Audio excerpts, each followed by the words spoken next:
Hello everybody, this is William Amzalag and I want to welcome you in our 7th episode of Jeunesse Longevity TV. Jeunesse, we are redefining youth.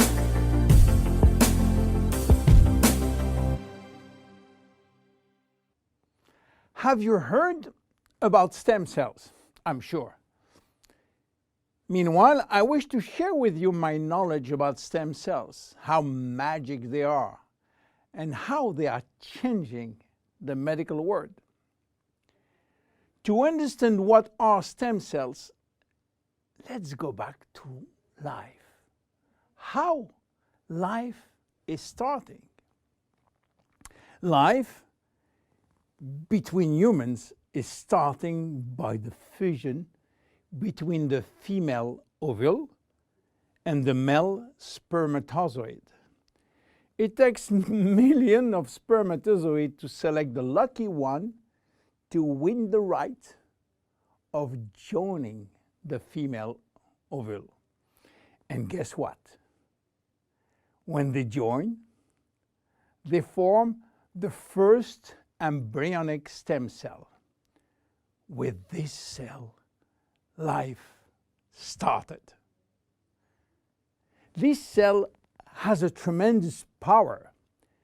It will duplicate in 2 cells, one identical to the original, and one going to form the first embryonic tissue.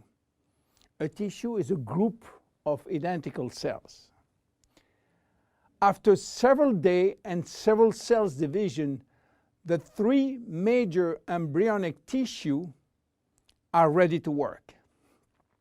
Each one is responsible for creating family of adult stem cells, which are going to form specialized cells as brain cells, cardiac cells, or muscle cells. The big difference between embryonic and adult stem cells is that the embryonic has unlimited power of giving birth to any specialized cells, while the adult ones can induce only the one which are part of the tissue where they originated from. The use of embryonic stem cells is regulated by health authority for 2 reasons. The first one is that in order to get embryonic stem cells, we have to use embryos. And this is creating a debate and criticism.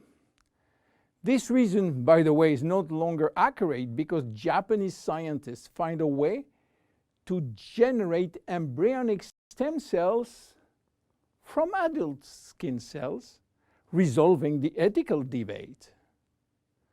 The second reason is that embryonic stem cells are so powerful that it may be possible with them to clone human cells, and that's create a huge debate. But let's come back to life. After 9 months, the baby born, with more than 200 different specialized cells family produced by stem cells. It is not finished, because nature is always anticipating what? Shortage. During life, shortage of specialized cells which die or do not replicate. We need a solution, and stem cells are the solution. Nature has provided storage in all parts of our body to store stem cells, especially in the bone marrow, in the skin, and guess what? In the abdominal fat. This is now that the story becomes really exciting. How or what if we can extract those stem cells and use them for treating diseases? Do you know that has been done many decades ago? It's called bone marrow transplant, which is in fact a stem cells transplant.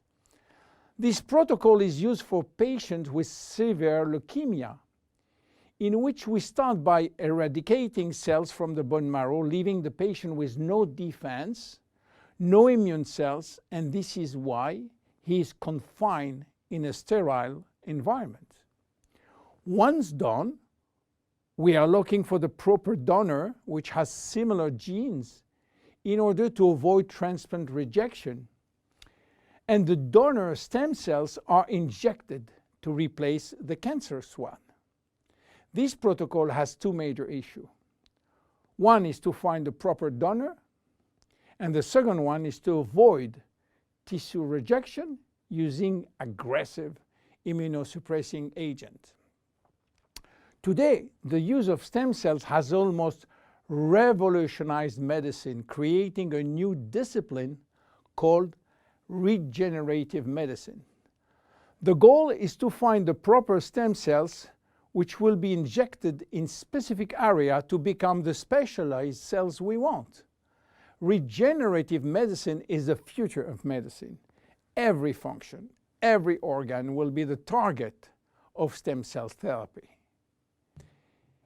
It has already started with sport medicine, where athletes used their own stem cells to treat joint problems, especially cartilage dysfunction. Some professional athletes will be in the market several years more than usual, thanks to regular injection of stem cells in their joint. Cardiac transplant will be reduced thanks to the use of stem cells in the heart. Israeli scientists have successfully treated some blindness with such stem cells. Alzheimer's disease, Parkinson's disease, and even autism are under stem cells trial today. Diabetes type 2 and very soon diabetes type 1 will be successfully treated with stem cells. Knee and other joint prosthesis will not be anymore used. What about skin? Treating burns with stem cells transplant is a big success today. So where Jeunesse is standing with the stem cell revolution? We will see in our next episode how we are using the stem cells thanks to the work of Dr. Nathan Newman. My name is William Amzalag, and I am Generation Young. See you in our next episode. Jeunesse. We are redefining youth.